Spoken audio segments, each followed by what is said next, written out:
నమస్కారం ETV news కి స్వాగతం ముందుగా ముఖ్యాంశాలు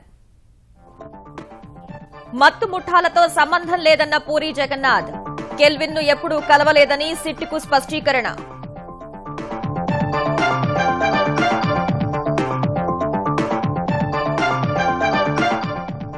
పూరి రక్త నమూనాలు సేకరించిన అధికారులు ఆగస్టు 3 తర్వాత మరోసారి ప్రశ్నించాలని నిర్ణయం నేడు శ్యామ్ కే నాయుడు విచారణ తెలంగాణలో ఖరీఫ్ కు కలిసొచ్చిన నైరుతి వర్షపాతం రికార్డు స్థాయిలో సాగు విస్తీర్ణం సాధారణం కంటే 1,29,000 హెక్టార్లు అధికం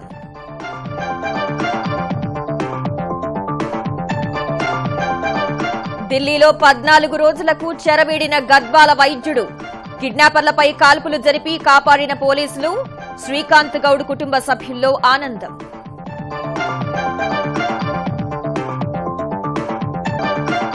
నేడే రాష్ట్రపతి ఎన్నిక ఓట్ల లెక్కింపు సాయంత్రం 5 గంటల కల్లా అధికారిక ఫలితం రామ్నాథ్ మెజార్టీపైనే రాజకీయ వర్గాల ఆసక్తి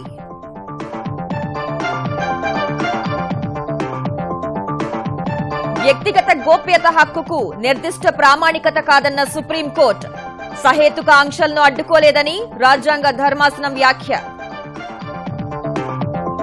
పాకిస్తాన్ ఉగ్ర పాపాల లెక్క తీసిన అమెరికా విదేశాంగ శాఖ ముష్కరులను పెంచి పోషించే సంస్థలకు స్వర్గధామమని కాంగ్రెస్ కు నివేదిక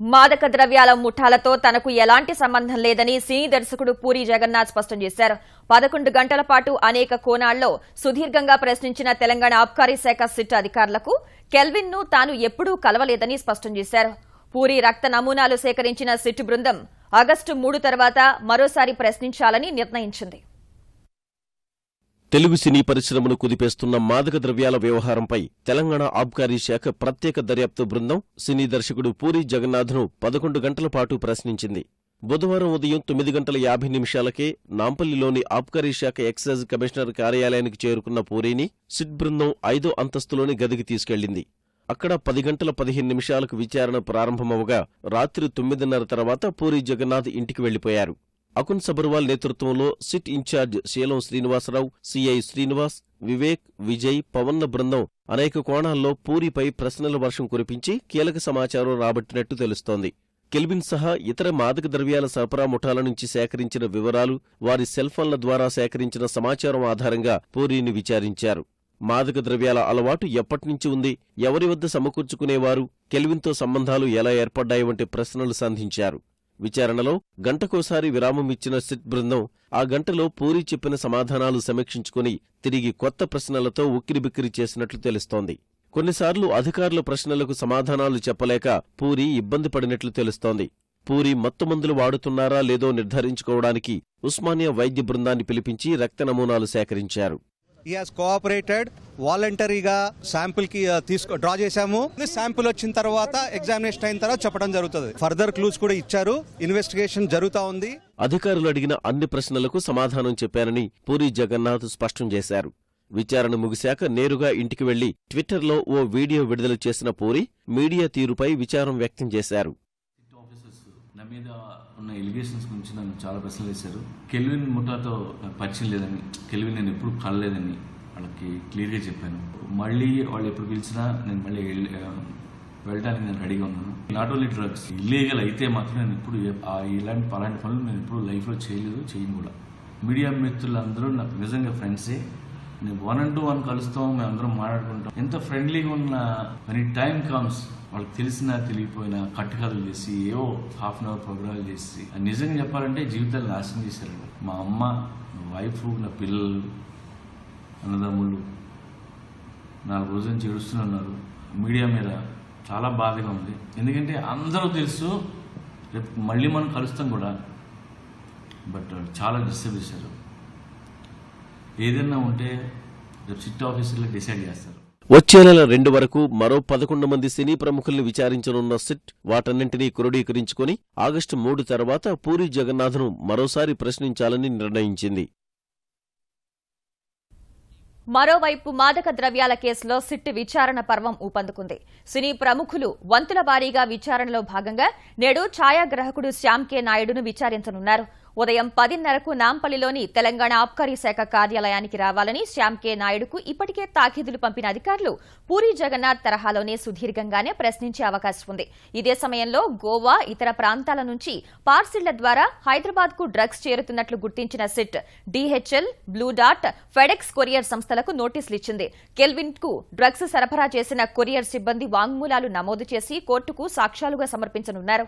ఇండియా పోస్ట్ ద్వారా ఎక్కువ రవాణా జరిగిందని గుర్తించిన అధికారులు దర్యాప్తునకు సహకరించాలంటూ చీఫ్ పోస్ట్ మాస్టర్ జనరల్కు లేఖ రాశారు.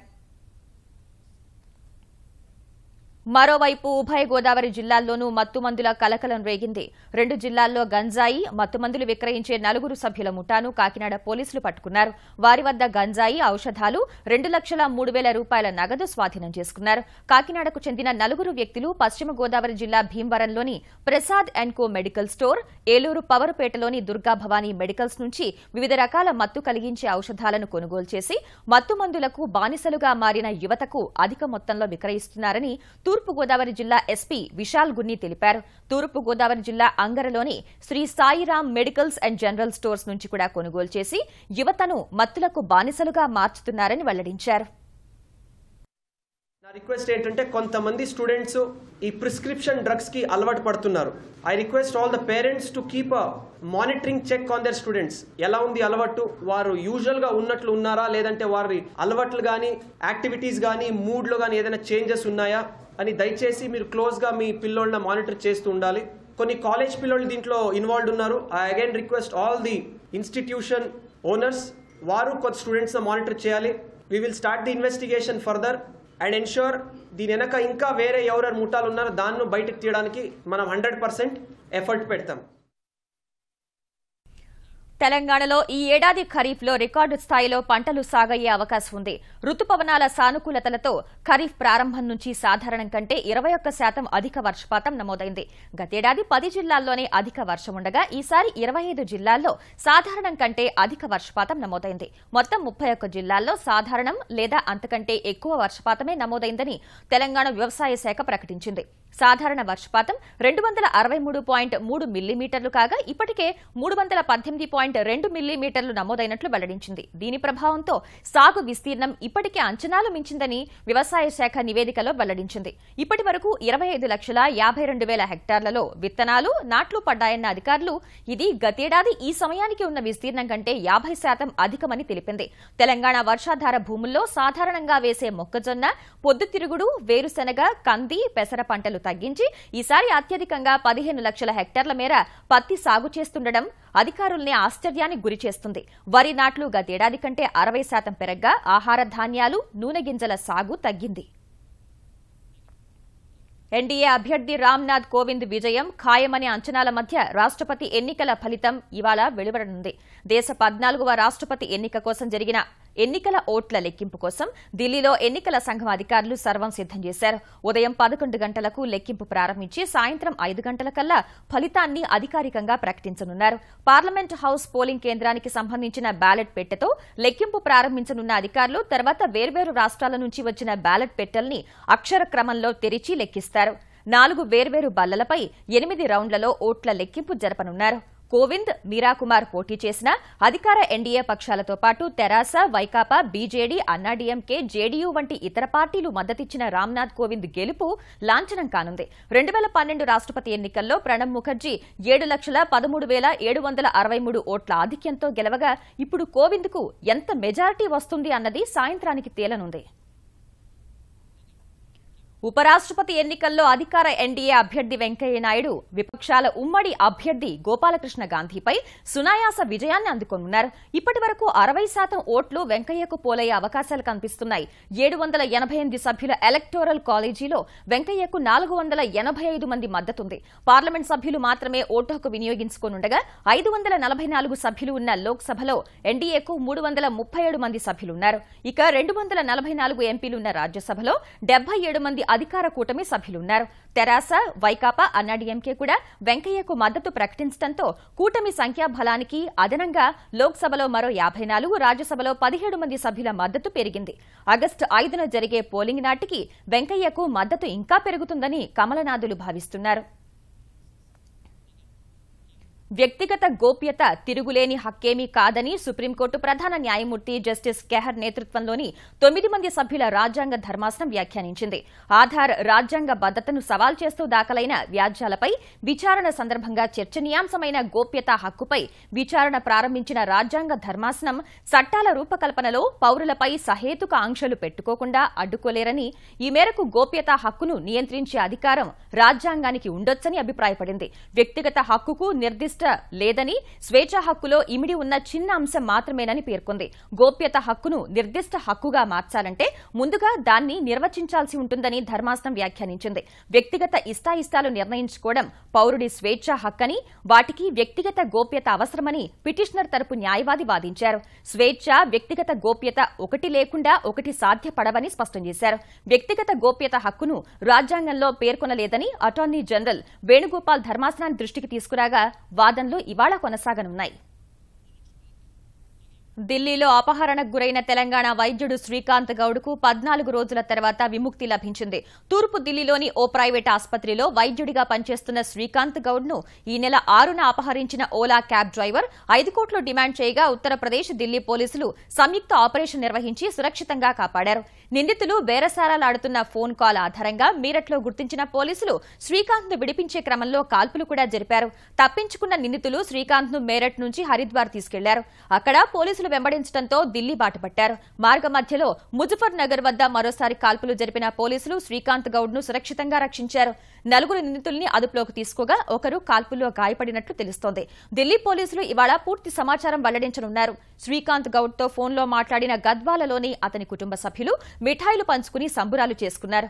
పోలీసులు కేంద్ర, రాష్ట్ర ప్రభుత్వాలకు కృతజ్ఞతలు తెలిపారు. తెరాస సంస్థాగత బలోపేతంపై ఆ పార్టీ అధినేత కేసీఆర్ కసరత్తు వేగవంతం చేశారు. రాష్ట్ర కమిటీతో పాటు పార్టీ అనుబంధ సంఘాల్లో మంత్రులు, నియామక పదవుల్లో ఉన్న నేతలను వేయకూడదని నిర్ణయించినట్టు తెలుస్తోంది. పార్టీకి సేవలందించేందుకు ప్రత్యేక బృందం ఉండాలని భావిస్తున్న కేసీఆర్ పెరిగిన అన్ని జిల్లాలు, నగర నేతలకు భాగస్వామ్యం కల్పించాలనే ఉద్దేశంతో రాష్ట్ర కమిటీకి 51 మందిని ఎంపిక చేసినట్టు తెలుస్తోంది. ఈ నెల 24, 25 తేదీల్లో జాబితాను వెల్లడించే అవకాశం ఉందని తెరాస వర్గాలు తెలిపాయి. ఇకపై పార్టీ కమిటీల స్థానంలో ప్రతి 4 నియోజకవర్గాలకు ఒక ఇన్ఛార్జిని నియమించాలని నిర్ణయించిన కేసీఆర్ దాదాపు 40 మంది వరకు పార్టీ సీనియర్ నేతలను ఇన్ఛార్జీలుగా నియమించే అవకాశం ఉంది. పార్టీ ఎమ్మెల్యేలు ఉన్న చోట వారినే నియోజకవర్గ అధ్యక్షులుగా ఉంచి, ఎమ్మెల్యేలు లేని చోట ముఖ్య నేతలకు బాధ్యతలు అప్పగించనున్నారు. బాలికల గురుకులాల్లో ఉద్యోగాలన్నీ మహిళలకే కేటాయిస్తూ తెలంగాణ ప్రభుత్వం జారీ చేసిన ఉత్తర్వుల్ని నిలిపివేస్తూ హైకోర్టు మధ్యంతర ఉత్తర్వులు జారీ చేసింది. బాలికల కోసం ప్రత్యేకంగా ఏర్పాటు చేసిన గురుకులాల్లో మహిళా సిబ్బందినే నియమించేలా తెరాస సర్కార్ గతేడాది జీవో నెంబర్ 1274ను జారీ చేయగా దాని ఆధారంగా 540 అధ్యాపక, ఉపాధ్యాయ ఉద్యోగాలకు దరఖాస్తులు ఆహ్వానిస్తూ టీఎస్పీఎస్సీ నోటిఫికేషన్లు జారీ చేసింది. ఈ నెలాఖరున ప్రాథమిక పరీక్షలు జరగనున్న తరుణంలో ఉద్యోగాలు కేవలం మహిళలకే కేటాయించడం రాజ్యాంగ విరుద్ధమంటూ 2 ఉద్యోగార్థులు దాఖలు చేసిన వ్యాజ్యాన్ని పరిగణనలోకి తీసుకున్న హైకోర్టు ప్రభుత్వ జీవోను నిలిపివేస్తున్నట్టు తెలిపింది. నోటిఫికేషన్ల విషయంలో టీఎస్పీఎస్సీ ఇంకా నిర్ణయం తీసుకోలేదు. ఆంధ్రప్రదేశ్ ముఖ్యమంత్రి చంద్రబాబు నాయుడు ఇవాళ, రేపు తన సొంత నియోజకవర్గం కుప్పంలో పర్యటించనున్నారు. ఈ ఉదయం గుడిపల్లెలో పలు అభివృద్ది కార్యక్రమాలు ప్రారంభోత్సవాలు, శంకుస్థాపనల్లో పాల్గొననున్న ఆయన నీరు ప్రగతి పనుల్ని పరిశీలిస్తారు. హంద్రీనీవా ఎత్తిపోతల పథకంలో భాగంగా సంగనపల్లె సమీపంలో నిర్మిస్తున్న కుప్పం కాలువను పరిశీలిస్తారు. రాత్రి 7:30కు కుప్పం నియోజకవర్గ అభివృద్దిపై అధికారులు, ప్రజాప్రతినిధులతో సమీక్ష నిర్వహిస్తారు. రాత్రికి కుప్పంలోనే బస చేయనున్న బాబు శుక్రవారం కుప్పంలో నిర్మించిన 150 పడకల ఆసుపత్రిని ప్రారంభించి పారిశ్రామిక వాడలో పలు పరిశ్రమలకు శంకుస్థాపన చేస్తారు. వైకాపా నుంచి ఎన్నికై తెలుగుదేశం ప్రభుత్వంలో మంత్రులుగా చేస్తున్న వారికి హైకోర్టు ఇచ్చిన నోటీసుల పట్ల చట్టపరంగానే ముందుకెళ్తామని ఆంధ్రప్రదేశ్ గనుల శాఖ మంత్రి సుజయ్ కృష్ణ రంగారావు స్పష్టం చేశారు. తానెప్పుడూ నైతికతకు ప్రాధాన్యత ఇస్తానని పేర్కొన్న ఆయన ఈ అంశంపై సరైన సమయంలో సమాధానం ఇస్తానని అన్నారు. ఎమ్మెల్యేగా మారిన ఆ తర్వాత మంత్రి అయినా సరే అంశం అనేది ఒకటే. దాంట్లో సందేహం లేదు. ఏదైతే ఇప్పుడు మంత్రి అయ్యారు కాబట్టి ఒక కాంక్రీట్ ప్రూఫ్ ఉంది కదా అనే అంశమే, కానీ అంతకనే దీనికి ప్రాధాన్యత వచ్చింది. కానీ ఎమ్మెల్యేగా మారినప్పుడే దానికి సంబంధించిన ఏదైతే ప్రొవిజన్స్ ఉన్నాయో ఆ ప్రొవిజన్స్ ప్రకారంగా ఏది తప్పు రైటో అది తెలిపింది. నంద్యాలలో జరుగుతున్న అభివృద్ధిని చూసి వైకాపా నాయకులు ఓర్వలేకపోతున్నారని ఆంధ్రప్రదేశ్ మంత్రులు కాల్వ శ్రీనివాసులు, అమర్నాథ్ రెడ్డి, భూమా అఖిలప్రియ విమర్శించారు. నంద్యాలలో వైకాపా గెలవడం వల్ల ప్రజలకు ఉపయోగం ఉండదన్న మంత్రులు అధికార తెలుగుదేశం అభ్యర్థి గెలిస్తే నియోజకవర్గాన్ని ఆదర్శంగా తీర్చిదిద్దవచ్చన్నారు. నంద్యాలలో రహదారుల విస్తరణకు సహకరిస్తున్న దుకాణ యజమానుల్ని అన్ని విధాలా ఆదుకుంటామని మంత్రులు హామీ ఇచ్చారు. కాంగ్రెస్ ప్రభుత్వంలో ఉన్నప్పుడు మంత్రిగా ఉన్నప్పుడు కూడా ఎటువంటి కార్యక్రమాలు కూడా ఇంతవరకు చేయలేదు. కానీ ఇప్పుడు కేవలం ఉప ఎన్నికల కోసమే ఈ కార్యక్రమాలన్నీ కూడా చేస్తున్నారని అడ్డుకుంటుంటే ప్రజలందరూ కూడా ప్రశ్నించాల్సిన అవసరం కూడా ఉంది. రాష్ట్రంలో ఈ ఎన్నికల్లో ఏదైనా ఓడిపోతే ప్రభుత్వానికి వచ్చేటువంటి నష్టమూ లేదు. ఈ ప్రభుత్వానికి రెఫరెండముగా మేమేం చేస్తామో ఓటేస్తే ఈ 2 సంవత్సరాల్లో మొదలుపెట్టాం. ఎన్నికలు అయిపోయిన తర్వాత కూడా ఈ కార్యక్రమాలన్నీ కొనసాగుతాయి.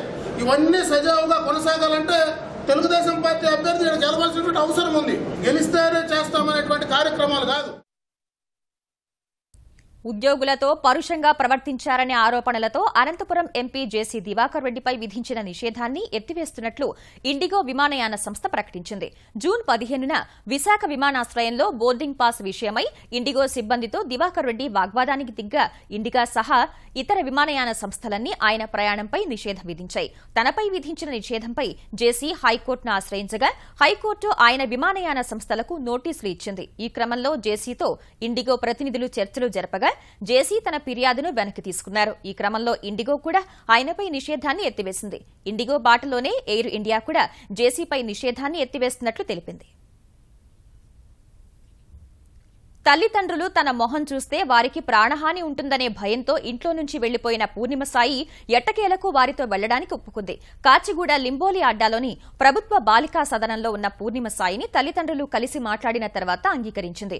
1-2 రోజుల్లో బాలల సంరక్షణ కమిటీ సమావేశమై పూర్ణిమ సాయి అభిప్రాయాన్ని తెలుసుకుని తల్లిదండ్రులకు అప్పగించే అవకాశం ఉంది. పూర్ణిమ సాయి తిరిగి తమ ఇంటికి వస్తుందని తల్లిదండ్రులు సంతోషాన్ని వ్యక్తం చేస్తున్నారు. ఇబ్బంది అనుకుందండి. చెప్పు కళలు అలా వస్తుంటాయి అమ్మ, అవి దాన్ని ఎక్కువ ఇచ్చేసుకోకూడదు. కళలు వస్తుంటాయి జనరల్గా మాకు కూడా వస్తుంటాయి, అవన్నీ క్లియర్ కాదంటే సరే డాడీ అని చెప్పేసి అన్నారు. మమ్మల్ని చూడగానే అసలు అవి ఏం అన్ని మర్చిపోయిందండి. అమ్మాయి మమ్మల్ని పట్టుకుని వచ్చేస్తానంది. మీ దగ్గర ఉంటాను, ఎక్కడ కూడా ఇంకెక్కడికి వెళ్ళి మా దగ్గర ఉంటానని చెప్పేసాను. మేము రిక్వెస్ట్ చేసాం, పంపించి మేడం వెళ్ళిపోతామంటే లేదు, ఒకరోజు బెంచ్ కోసం వెయిట్ చేయాలి, ఆ బెంచ్ ఏదో ఇంత క్లియర్ చేస్తాను. పాకిస్తాన్ ఉగ్రవాదులకు స్వర్గధామమని అగ్రరాజ్యం ఎట్టకేలకు గుర్తించింది. లష్కరే తోయిబా, జైషే మహమ్మద్ వంటి ఉగ్రవాద సంస్థలు పాకిస్తాన్ కేంద్రంగా ముష్కరులకు శిక్షణ ఇస్తూ నిధుల సమీకరిస్తున్నాయని అమెరికా విదేశాంగ శాఖ స్పష్టం చేసింది. ఈ మేరకు అమెరికా కాంగ్రెస్ కు అందించిన ఉగ్రవాదంపై వివిధ దేశాల వార్షిక నివేదికలో పేర్కొంది. నిషేధిత ఉగ్రవాది ముంబై దాడి వ్యూహకర్త హఫీజ్ సయీద్ పాకిస్తాన్లోనే ఉంటూ భారీ ర్యాలీలు నిర్వహిస్తున్నాడంటూ నివేదికలో వివరించిన అమెరికా విదేశాంగ శాఖ పాకిస్తాన్లో లష్కరే తోయిబాను నిషేధించిన దాని అనుబంధ సంస్థలు జమాతే దవా, ఫలా ఈ ఇన్సానియత్ ఫౌండేషన్ బహిరంగంగా నిధుల సమీకరణ చేస్తున్నాయని తెలిపింది. అయినా ఉగ్ర సంస్థలపై పాకిస్తాన్ సరైన చర్యలు తీసుకోలేదని అమెరికా విదేశాంగ శాఖ అభిప్రాయపడింది. పాకిస్తాన్ అచేతనంగా ఉండడం వల్లే భారత్లోని పఠాన్ కోట్ సైనిక స్థావరంపై జైషే మహమ్మద్ ఉగ్రవాదులు దాడికి దిగారని పేర్కొంది. భారత్ మాత్రం ఉగ్రవాద వ్యతిరేక పోరును తీవ్రతరం చేసిందని నివేదికలో పేర్కొంది. అమెరికా అధ్యక్ష ఎన్నికల్లో డొనాల్డ్ ట్రంప్ విజయానికి సహకరించేలా రష్యా జోక్యం చేసుకుందన్న ఆరోపణల మధ్య 2 దేశాల అధ్యక్షులు అనధికారికంగా సమావేశమైనట్లు ఆలస్యంగా బయటపడడం దుమారం రేపింది. ఈ నెల 7న జర్మనీలోని హాంబర్గ్లో G20 శిఖరాగ్ర సదస్సు సందర్భంగా ట్రంప్, రష్యా అధ్యక్షుడు పుతిన్ 2 గంటలకు పైగా సమావేశమై విస్తృత చర్చలు జరిపారు. అదే రోజు వారిద్దరూ మరో గంట పాటు మాట్లాడుకున్నట్టు అనేక రోజుల తర్వాత వెల్లడైంది. G20 దేశాధినేతల విందులో ట్రంప్ తన కుర్చీని వీడి పుతిన్ పక్కకెళ్లి కూర్చుని వేర్వేరు అంశాలపై చర్చించినట్టు తెలిసింది. ఆ సమయంలో వారి దగ్గర రష్యా ప్రభుత్వ అధికారిక దుబాసీ తప్ప మరెవ్వరూ లేరని వెల్లడించింది. ఈ భేటీ వివరాల్ని శ్వేత సౌధం వర్గాలు బహిర్గతం చేయకపోవడాన్ని తప్పుపట్టిన అమెరికన్ పత్రికలు ట్రంప్ పుతిన్ బంధంపై కొత్త అనుమానాలు లేవనెత్తాయి. ఈ వార్తలపై స్పందించిన శ్వేత సౌధం హాంబర్గ్ లో పుతిన్ తో కలిసి ట్రంప్ సమావేశానికి హాజరు కాలేదని, విందు సమయంలో ట్రంప్ పుతిన్ కాసేపు మాట్లాడుకున్నట్టు స్పష్టం చేసింది. ఈ వ్యవహారంలో అమెరికన్ మీడియా తప్పుడు వార్తలు ప్రసారం చేస్తోందంటూ ట్రంప్ ట్విట్టర్లో మండిపడ్డారు.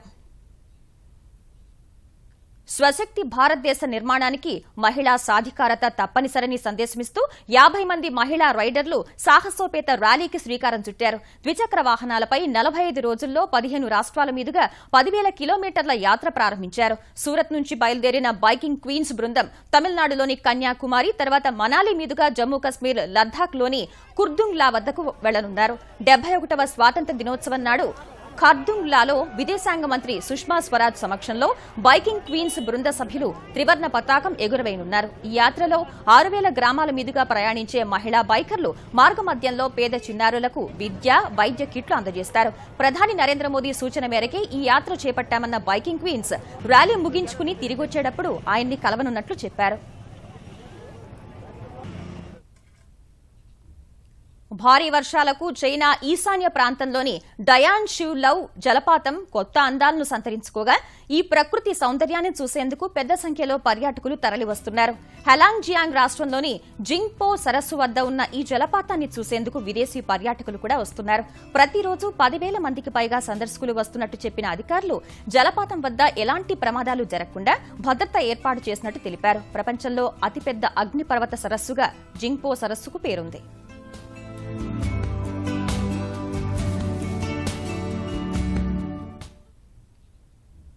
ఈటీవీ న్యూస్ సమాప్తం. నమస్కారం.